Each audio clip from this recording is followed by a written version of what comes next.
जय श्री कृष्ण भक्तों कार्तिक महात्म्य 32वां अध्याय। सूर्य जी कहते हैं कि ध्वजारोपण अर्थात झंडी लगाना सब पापों को नाश करने वाला है। चारों वर्णों में से जो कोई भी भगवान के मंदिर में झंडी लगाता है वह ब्रह्मादि देवताओं से पूजित होकर विष्णु लोक को प्राप्त हो जाता है। नारद जी कहते हैं कि हे राजा पृथु, हम तुम्हें एक पुरातन इतिहास सुनाते हैं।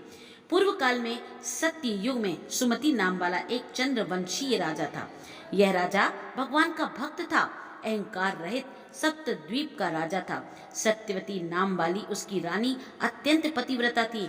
वह भगवान के सामने नृत्य किया करती थी तथा कार्तिक शुक्ला द्वादशी को भगवान के मंदिर में ध्वजा बांधा करती थी। एक दिन राजा तथा रानी को देखने के लिए विभांडक ऋषि आए। राजा ने उनका अत्यंत आदर सत्कार किया।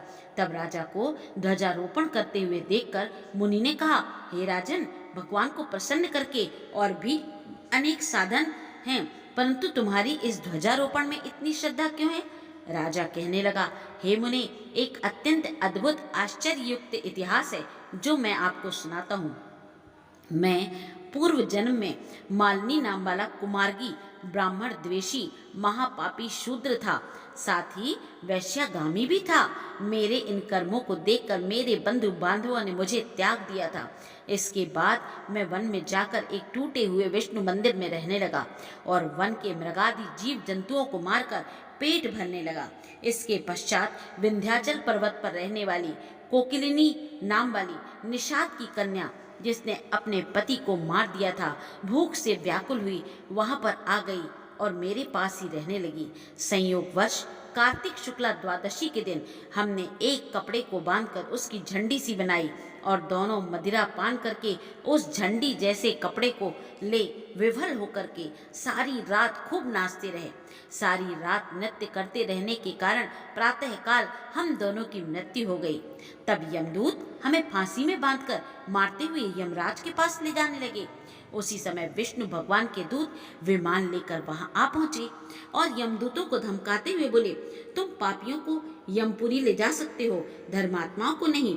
परंतु यमदूत भी अत्यंत क्रोधित होकर कहने लगे, यह दोनों महापापी हैं, इस कारण यह यमपुरी के जाने योग्य हैं। इन दोनों ने जीवन भर एक भी पुण्य कार्य नहीं किया है। तब विष्णु पार्षद कहने लगे, हे महानुभाव, महाखेद की बात है कि तुमको धर्म और अधर्म का कुछ भी ज्ञान नहीं। यह ठीक है कि ये दोनों सारी आयु महापापों में लगे रहे, परंतु इन्होंने कार्तिक शुक्ला द्वादशी को भगवान के मंदिर में ध्वजारोपण तथा नृत्य किया है, अतः ये पापी नहीं रहे, इनके संपूर्ण पाप नष्ट हो गए हैं। इस कारण ये विष्णु लोक में जाने के अधिकारी बन गए हैं, भले ही इन्होंने अनजाने में ही यह सब कार्य किए हैं। इसके पश्चात विष्णु भगवान के दूत उन दोनों को विमान में बिठाकर विष्णु लोक को ले गए। नारद जी कहते हैं, हे राजा पृथु, अनजाने में भी ध्वजारोपण का ऐसा फल है, तो श्रद्धा के साथ कार्तिक शुक्ला द्वादशी को जो भी ध्वजारोहण करता है उसके फल का तो कहना ही क्या है। इतनी कथा सुनकर विभांडक ऋषि तपोवन को चले गए। इति श्री कार्तिक महात्म्य 32वां अध्याय समाप्त। जय श्री कृष्ण भक्तों।